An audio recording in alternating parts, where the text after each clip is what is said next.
un par de casos en el último mes en el servicio de consulta externa. Un segundito.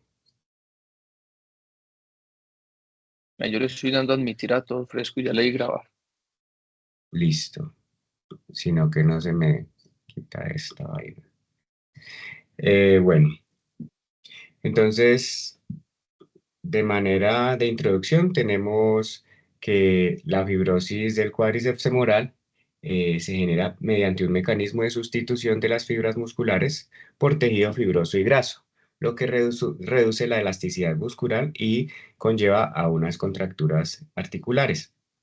La etología propuesta desde hace muchos años se adjudica a la aplicación de inyecciones intramusculares en edades tempranas de los pacientes, pues en edades infantiles. También hay teorías de que esto puede ser una situación congénita, secundaria a trauma, a infecciones o idiopática también. Em, las inyecciones en el músculo son preferidas ya que este pues es un compartimento más conveniente, tiene un más volumen comparado con los glúteos que son de poco volumen en los niños pues en edades muy pequeñas y asimismo tienen menores riesgos de lesionar estructuras nerviosas como el nervio ciático. Típicamente los medicamentos que se administran por esta vía son antibióticos, la vitamina K e infusiones de líquidos por vía subcutánea, sobre todo en ambientes de hospitalización neonatal. De igual manera, se cree que esto tiene una mayor prevalencia en países en desarrollo, ya que las prácticas de enfermería y prácticas de cuidados pues, clínicos tienen esto como una práctica común en su entorno. La anatomía afectada típicamente es el músculo recto femoral y los bastos, que producen contracturas y limitaciones para la flexión de la rodilla. Como ya lo dije, la prevalencia es mayor en países en desarrollo. Sin embargo, hay también reportes tempranos en países escandinavos. Estos son dos ejemplos de dos artículos publicados hace ya más de 30 años, en donde ya se adjudica la asociación pues, entre las inyecciones intramusculares del cuádriceps y el desarrollo de la fibrosis de este mismo. Este es un ejemplo de uno de estos artículos tempranos en donde vemos una gran banda fibrótica expuesta por un gran abordaje en el muslo y siendo tratado con una resección amplia de esta formación fibrosa. Histológicamente, tenemos como en una tinción de hematoxilina eosina, vemos que los grupos de fibras musculares son reemplazados por este tejido fibroso. E incluso en la parte inferior, estas zonas que son más blancas, más transparentes, son depósitos de grasa.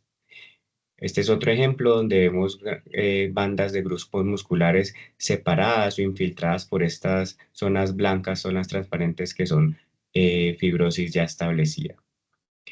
De igual manera, existe otra teoría que es más reciente en la cual se propone que el cuádriceps no es cuádriceps, sino un grupo muscular compuesto por 5 bandas musculares teniendo dos capas típicamente, la capa superficial es compuesta por el recto, el vasto lateral y el vasto medial, y la capa profunda por el vasto intermedio. La teoría propone que existe un quinto músculo que se llama el tensor del vasto intermedio, que ocupa pues casi toda la extensión del muslo en su cara anterolateral y acompaña el vasto intermedio en esa capa profunda.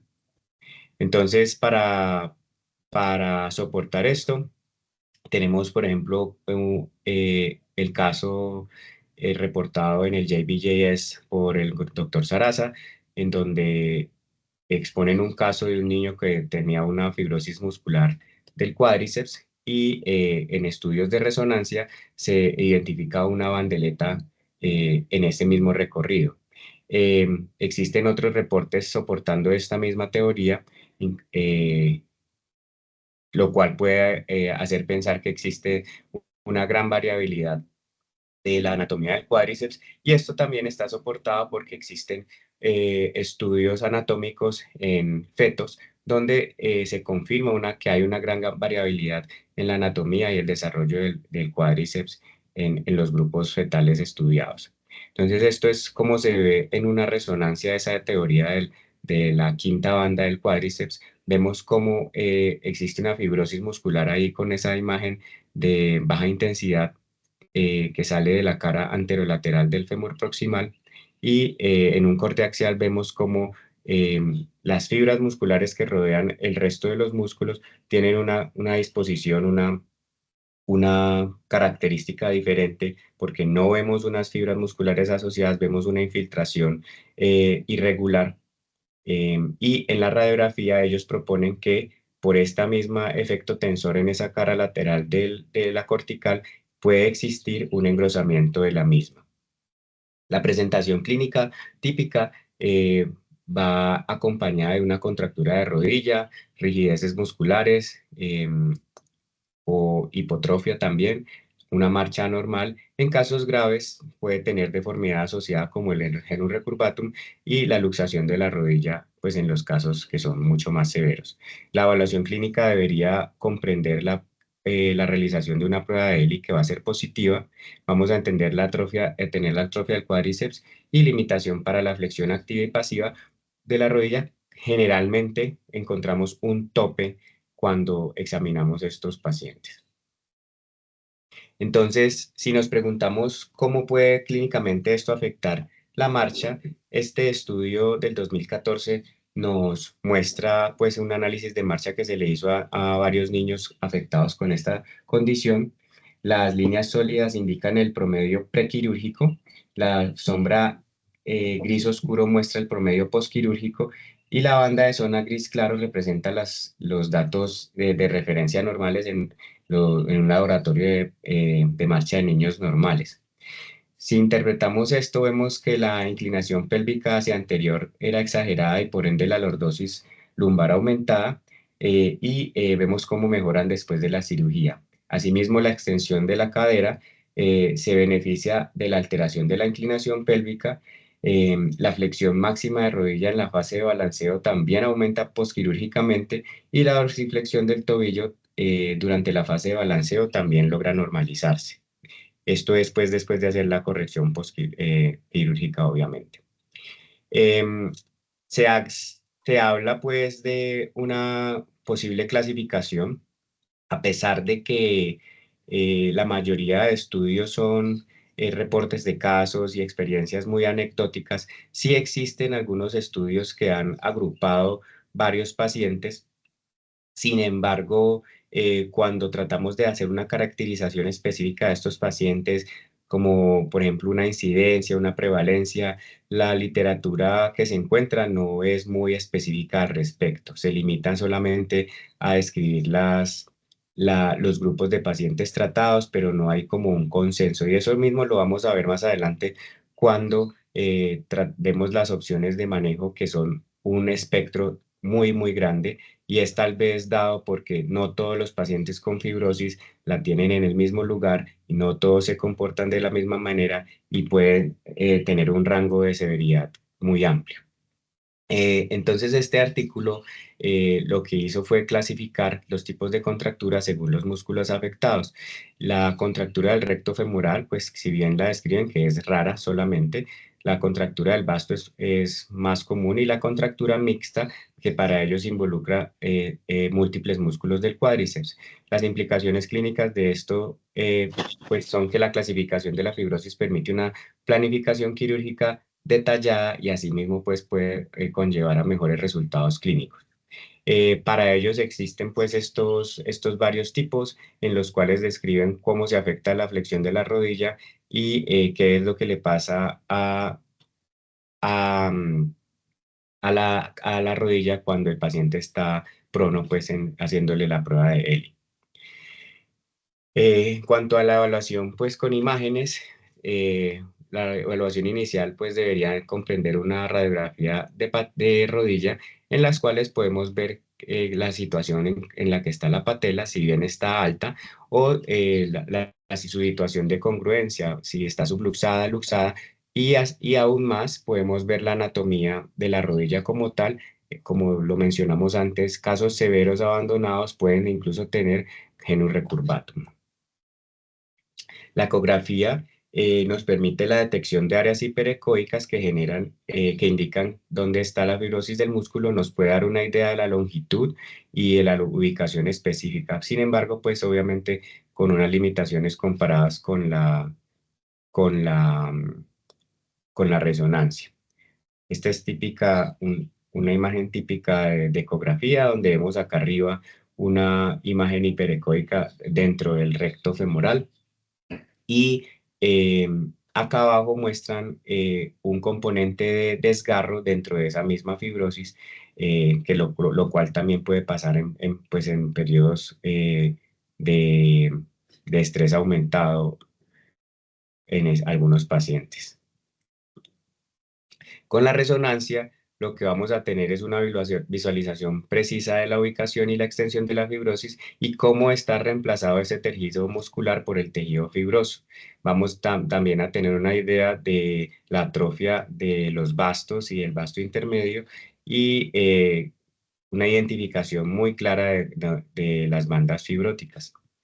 Esto es un ejemplo en donde vemos arriba esas imágenes de baja intensidad que nos van a indicar dónde está la banda fibrosa en un corte axial, nos da idea de la profundidad y si lo comparamos con un corte coronal o sagital, pues vamos a poder hacer el seguimiento de la extensión de estas mismas y asimismo hacer un planeamiento quirúrgico específico. El tratamiento pues puede también tener un rango, va de manejo conservador que indica o implica una fisioterapia intensiva con el ámbito con la motivación de mejorar el rango de movimiento, pero con resultados muy limitados cuando ya la fibrosis está establecida y pues cuando ya hay un grado de contractura articular marcado. La cirugía, como mencionaba, es un espectro de procedimientos que están disponibles y que se han intentado de hacer, que varía desde la resección de la fibrosis solamente hasta procedimientos como setaplastias, cuadriceplastias y ya cosas más elaboradas como la reconstrucción del mecanismo extensor cuando existe la luxación de patela. Cuando miramos los artículos que realizaron la resección de la fibrosis sola, vemos que esto se hace a través de un abordaje lateral ampliado, ubicando pues la fibrosis en su extensión y resecando la mayor parte de ella.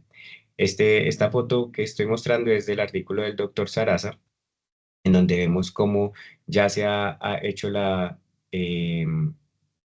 un corte o tenotomía pues en la parte distal de la fibrosis y ya se va a proceder a resecar la parte proximal.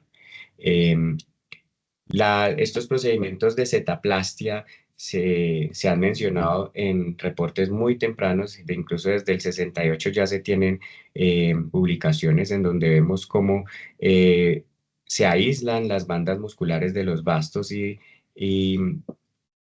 y lo que hace es hacer un alargamiento por setaplastia una vez ya se han liberado las contracturas adicionales.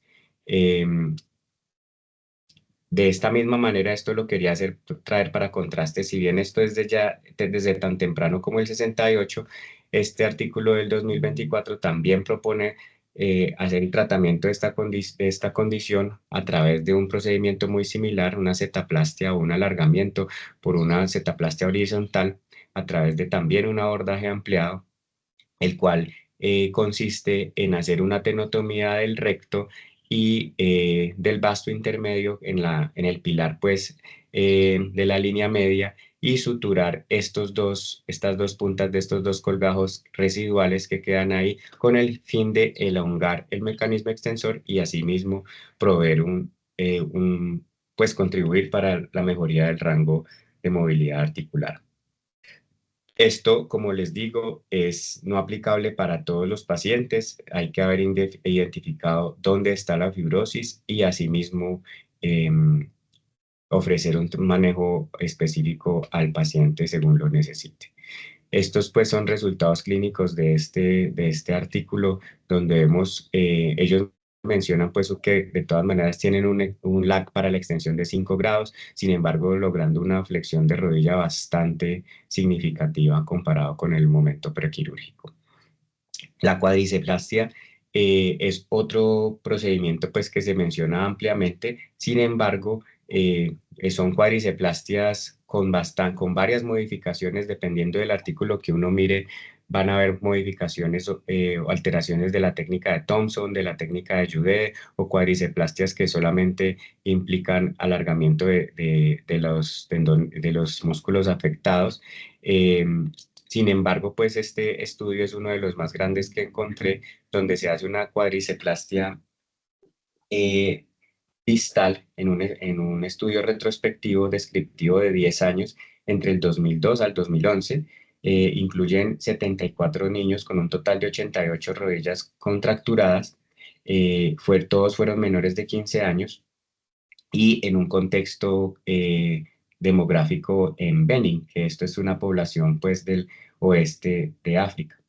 Em, todos los tipos pues de contracturas incluyeron pues incluían pérdida de movimiento en la rodilla, déficit para la extensión y genus recurvatum en 18 casos. También se observa o describen atrofia del músculo del cuádriceps en todos los casos.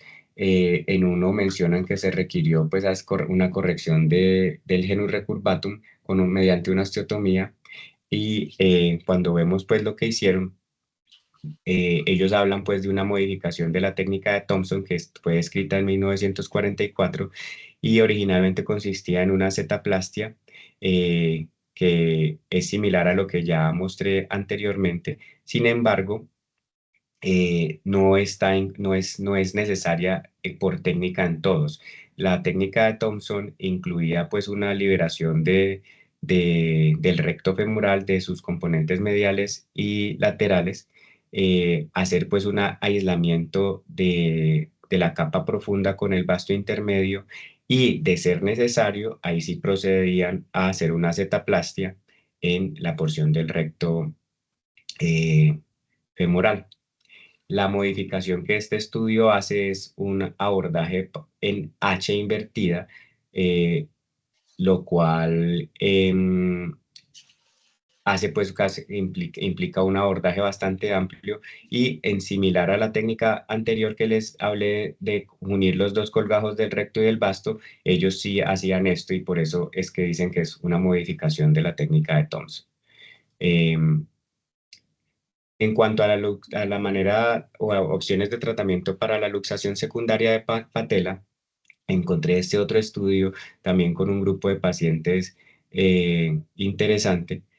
Este grupo de investigadores propone que hay dos variantes o dos presentaciones clínicas. Una que tiene una contractura principal solamente del vasto, eh, con con una contractura asociada o secundaria del vasto intermedio, y otra con la contractura mayor del vasto, pero con contracturas asociadas del vasto intermedio y del recto femoral. Para ellos es importante esto porque asimismo ofrecieron tratamiento quirúrgico de diferentes maneras para los dos grupos diferentes.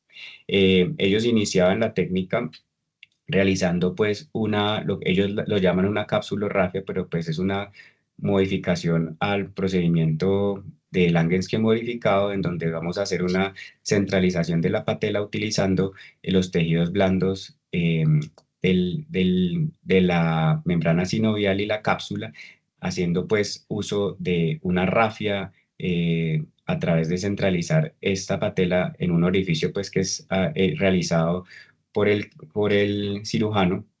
Una vez esa parte de los tejidos blandos está hecho acá en esta tercera imagen, ya se va a proceder a la resección de la barra, eh, que aquí vemos en esta imagen inferior con las flechas fucsia. Una vez se secciona esa barra o se tenotomiza esa barra, se va a suturar la porción restante del vasto intermedio al recto femoral.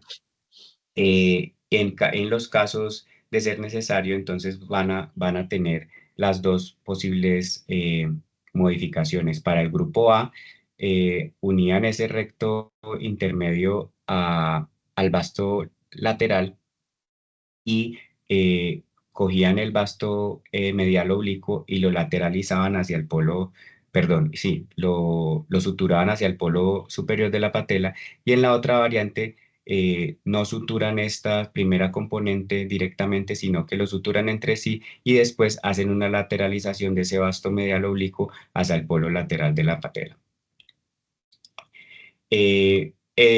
Cuando hablamos de procesos de rehabilitación, casi todos los artículos que encontré implicaban tener un yeso en algún punto. Este protocolo de rehabilitación es específico para el manejo de la luxación de patela. En la primera semana o en la primera porción se hacen ejercicios estáticos o isométricos del cuádriceps sin ningún tipo de movimiento pasivo para la rodilla. En la semana 1 a 2 ya se hace una movilización pasiva entre 60 y 90 grados. Esto pues es todo guiado por el fisioterapeuta. Se retira el yeso solamente para los ejercicios. En la semana 2 y 3 ya hay un incremento gradual de movimiento. El yeso todavía es necesario para cuando están en periodos de reposo. En la semana 3 a 6 ya se puede empezar a hacer el retiro del yeso. Se puede hacer una liberación pues, de los rangos de movilidad a tolerancia. Sin embargo, todavía no se puede hacer apoyo. Y en la semana 6 en adelante ya se puede empezar a hacer 25% del peso corporal durante las primeras 2 semanas, y se hace un apoyo progresivo de 50% y más en el periodo subsiguiente, logrando pues un peso o permitiendo ya un peso total en la semana 4 y 6.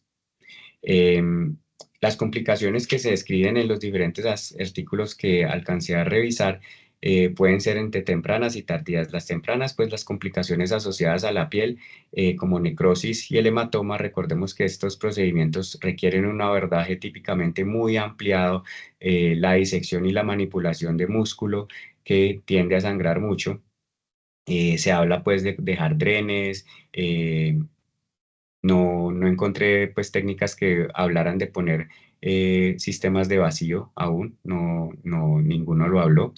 Sin embargo, esta podría ser una estrategia que también podría ser incluida. Y las complicaciones tardías, como el efecto cosmético por ese gran tamaño de esas cicatrices, fracturas de fémur durante la rehabilitación, ya que se pasa de una rigidez articular pues a tener la obligación o la necesidad de hacer lograr una flexión, y en algunos pacientes esto pues, puede resultar en fracturas iatrogénicas.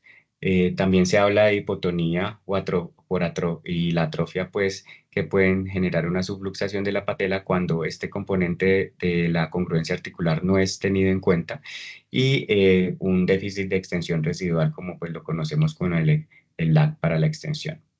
En cuanto al pronóstico, la cirugía temprana, definitivamente antes de los 6 años, ofrece los mejores resultados, especialmente si la fracción de rodilla es inferior a 45 grados. Em, los resultados exitosos se han descrito casi hasta en el 70% de los pacientes tratados con estas modificaciones de cuadriceplastias, con un incremento, una ganancia promedio de 30 grados en el rango de movilidad articular. El éxito a largo plazo depende del diagnóstico e intervención tempranos, como ya lo dijimos, con el objetivo de prevenir o interrumpir esos cambios irreversibles en la rodilla que pueden pues, terminar incluso en la luxación de la rótula.